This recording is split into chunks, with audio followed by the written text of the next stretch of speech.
Hello, I'm doctor Anuj Chawla. I'm a foot and ankle specialist at Saksham Ortho। तो ये series हमारी चल रही है एंकल आर्थराइटिस पे, और पिछले वीडियो में हमने देखा कि नॉन ऑपरेटिव ट्रीटमेंट ऑप्शंस क्या है एंकल आर्थराइटिस के। अब हम बात करेंगे सर्जरी के बारे में। तो सर्जिकल ऑप्शन जो है वो हमेशा लास्ट रिजॉर्ट होती है, लेकिन बहुत बारी हमारे को वही इकलौता ऑप्शन होता है, क्योंकि जब पेशेंट आता है हमारे पास तो वो ऑलरेडी जो है काफी ज्यादा एडवांस स्टेज में होता है। तो अगर हम बात करें एंकल आर्थराइटिस की, तो उसमें जो सर्जिकल ऑप्शंस भी हैं वो दो तरीके के होते हैं। अगर मैं उसको डिवाइड करूं, एक होता है जॉइंट प्रिजर्विंग और एक होता है जॉइंट सैक्रिफाइसिंग। जॉइंट प्रिजर्विंग का मतलब है कि आपका जो नेटिव एंकल जॉइंट है हम उसको प्रिजर्व करके रख रहे हैं, उसके कार्टिलेज को हम निकाल नहीं रहे हैं। तो वो हम जनरली करते हैं अर्ली केसेस में। जॉइंट प्रिजर्विंग प्रोसीजर में हम करते हैं कई बारी एंकल की सफाई, यानी कि कीहोल सर्जरी से एंकल को हम क्लीन करते हैं, जिसको कहते हैं डिब्राइटमेंट। तो ये जनरली करा जाता है अर्ली एंकल आर्थराइटिस के केसेस में, या फिर उन केसेस में जिसमें सिर्फ थोड़ा सा आगे की तरफ की हड्डी बढ़ी हुई है, जो कि हम देखते हैं एंकल में आगे की तरफ यहां बड़ी होती है।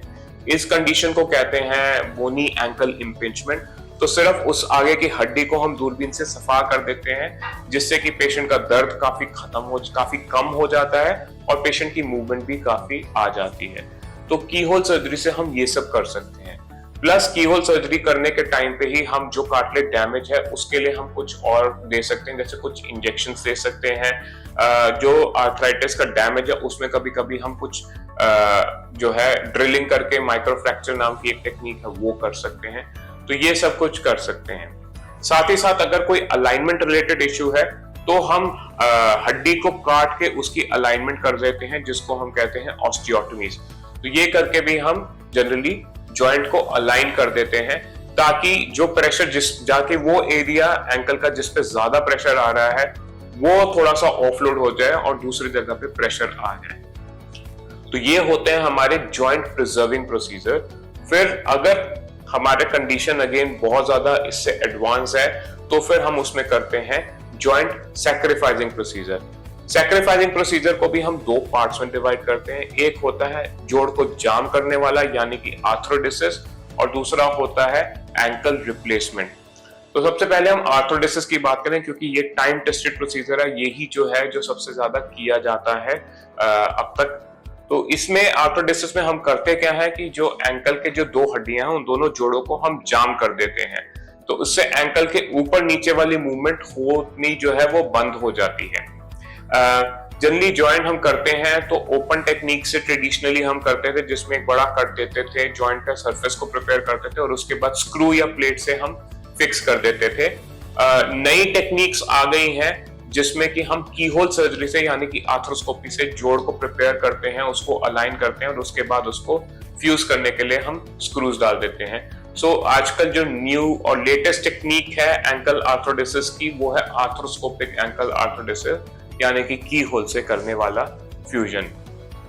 एक हमारा एक बहुत बड़ा मिथ है कि एंकल जोड़ जाम होने के बाद पेशेंट्स की मूवमेंट खत्म हो जाती है। तो ये एक मिथ है, क्योंकि जैसे मैंने बताया कि एंकल और फुट में टोटल 26 हड्डियां हैं और बहुत सारे जॉइंट्स हैं। तो अगर हम एंकल जोड़ को जाम भी कर देते हैं तो उसके नीचे वाले सारे के सारे जो जॉइंट्स हैं वो सब के सब जो है उसकी मूवमेंट जो है वो प्रिजर्व रहती है। तो जिसकी वजह से आप ये मान के चलो कि अगर आपका ऊपर नीचे करने वाला है जो मूवमेंट है वो भी 30 to 40% जो है प्रिजर्व रह सकता है आफ्टर एन एंकल आर्थरोडिसिस। तो जनरली आर्थरोडिसिस के बाद पेशेंट जो है मोस्ट ऑफ देयर एक्टिविटीज कर सकते हैं, including running, jumping and as heavy as rock climbing. दूसरा टेक्निक एंकल की सर्जरी का होता है एंकल रिप्लेसमेंट। तो एंकल रिप्लेसमेंट में क्या करते हैं कि हम बेसिकली जैसे नी रिप्लेसमेंट होता है उसमें हम जॉइंट को प्रिपेयर करते हैं और उसके अंदर एक metallic implant with a plastic insert बीच में डाल देते हैं, जिससे मूवमेंट प्रिजर्व रहेगी।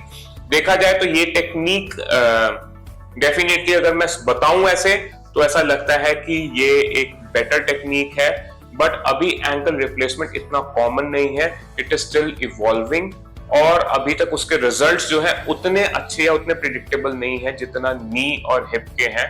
तो at this point of time मैं ये नहीं कहूंगा कि एंकल रिप्लेसमेंट डेफिनेटली बेटर है, but it is almost at the same level.